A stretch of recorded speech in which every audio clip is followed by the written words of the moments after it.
Returning to that top story, Donald Trump has told the New York Post he's supposed to be dead as he reflected on the attempt on his life at a Pennsylvania campaign rally. He described the shooting as a very surreal experience while he was en route to Milwaukee, where he'll be confirmed as the Republican candidate at the GOP National Convention. Joining me now is Democrat and Professor of Political Science at Cypress College, Peter Mathews. Thank you for your time. Look, at a fascinating first interview.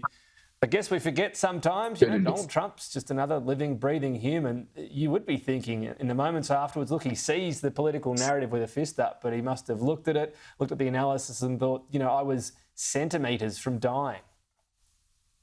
Yes, it was a horrendous event, and we all are grateful that he did not die, because you imagine what the country would be facing right now if that had happened. And we just have to decry and condemn any violence, any political violence in a democracy. The whole idea of democracy is that people choose and have freedom of choice on elections, and whoever loses or wins the election, they have to accept that. And then that's the rule of law will be implemented. And that's what we had in this country until these things happen. It's not the first time either.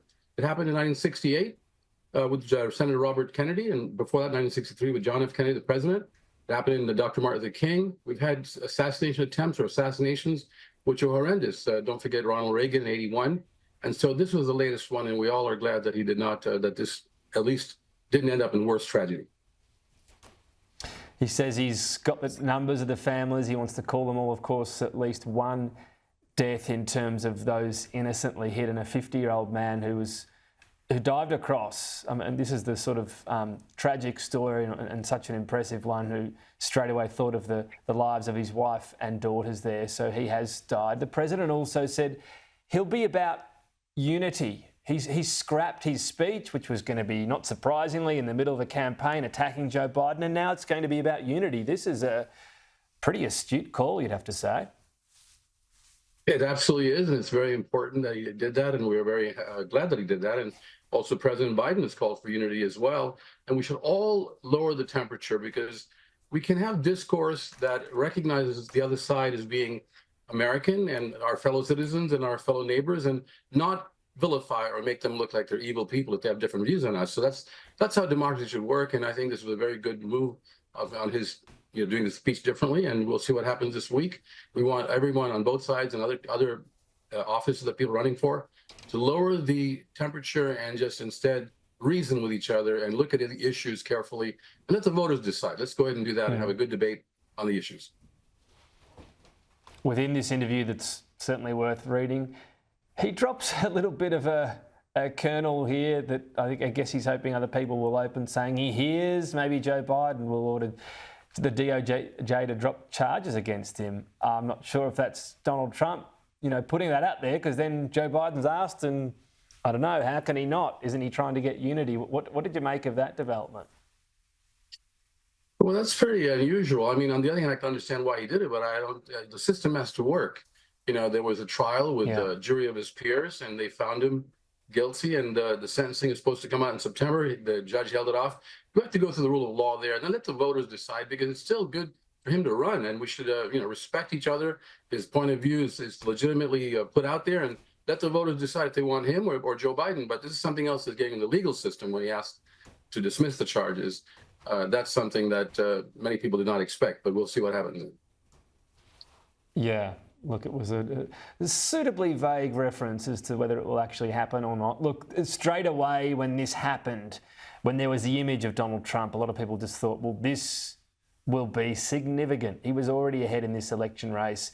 Does this mean he's signed, sealed and delivered? What do you make of that? Because the crucial element is always turnout. Now, rusted on Trump supporters were going to turn up anyway. What do you think this incident will mean for those that are not necessarily or weren't convinced that they were going to turn out for Trump, and then maybe some of the Kennedy voters that were weighing whether or not they'd vote for Donald Trump or Robert Kennedy? That's a possibility, but I think we already know from the polling and the in-depth analysis that President Trump's voters, former President Trump's voters, were very loyal to him, and he had his numbers pretty much set. He's constantly been appealing to the base and not really trying to reach out to the middle-of-the-road voters or other voters that could switch over to him with his solid message that he's had all this time along. And then, these voters have been loyal to him. So I don't think his base, his numbers will go or expand anymore.